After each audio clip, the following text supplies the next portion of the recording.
Okay guys, everything is put back together. Now I pressure tested it.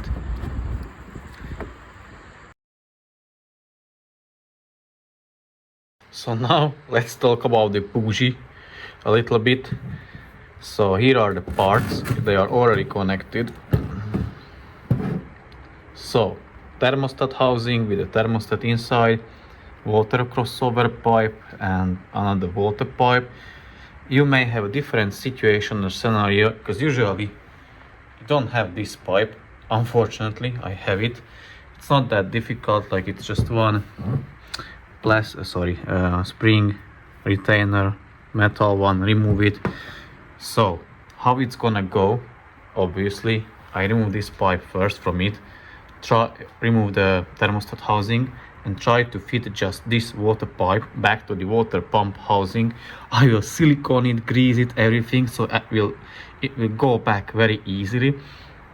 But what I wanted to show you and tell you, how to remove this retainer spring whilst it's still in the car. So basically it is located somewhat like this, so in this angle. And how you do it, the easiest way, obviously it is easier to talk about it and show it from out without being this on the engine than actually it is. So allow yourself a lot of time, patience, luck, everything, because trust me, you will need it.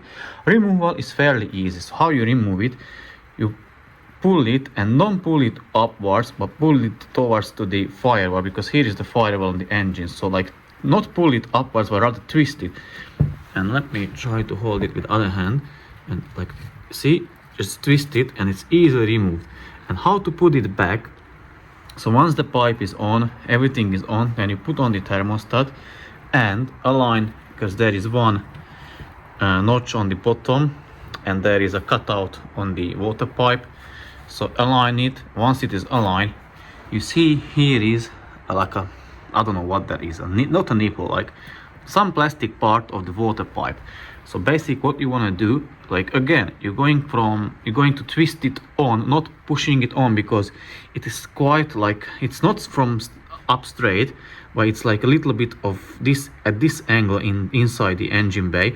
So you won't be able to push it on, or really it will be really awkward or difficult, because you won't have enough space, because engine or the injectors, everything is like here. You won't have enough space for your hand. So what you need to do, you need to stick this one here down to the groove, and again go with the spring retainer and try to get it into the groove on the other side of the water pump. And once you got it here, then you can just like, again, like with a twisting motion, twist it on, and that's it.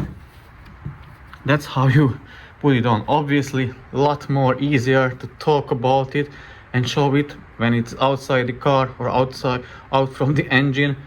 I will be struggling it with 100%. So now what I'm going to do, grease it, silicone it, the rubber o-ring, try to wiggle back the water pipe back to the water pump housing, then connect this one, or maybe not even connect.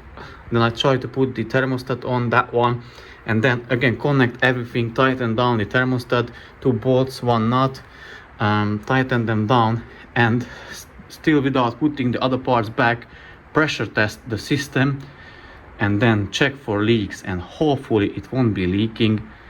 And after that I'll report you back, guys, how it did go. And please wish me a good luck, patience, because I will need it. Okay guys, everything is put back together. That pipe, the crossover pipe, got in quite easily. Then the thermostat was easy as well. You know that that spring, retainer spring, that was difficult to put on, but I managed to do it by help of a borescope, the camera, and then connected the pipe, that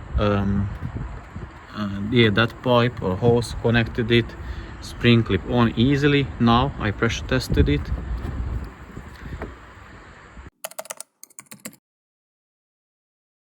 It's 1 bar, it's holding 1 bar, no leaks, and I checked from underneath, and thanks God I cannot see anything dripping.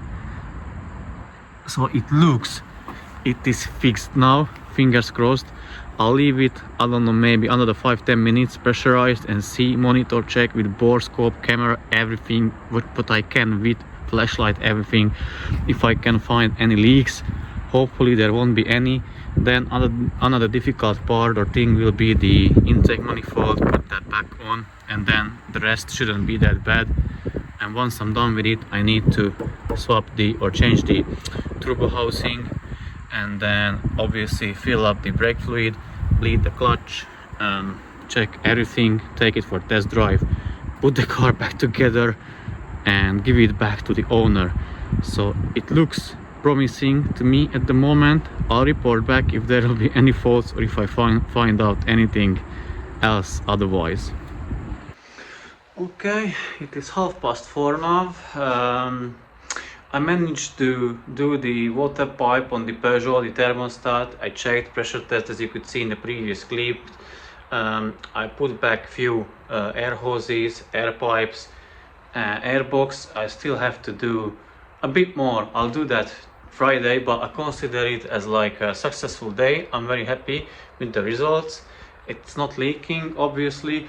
I'll put the car back together on Friday, start it up and check if there is like any other leak when the engine is running. Hopefully not.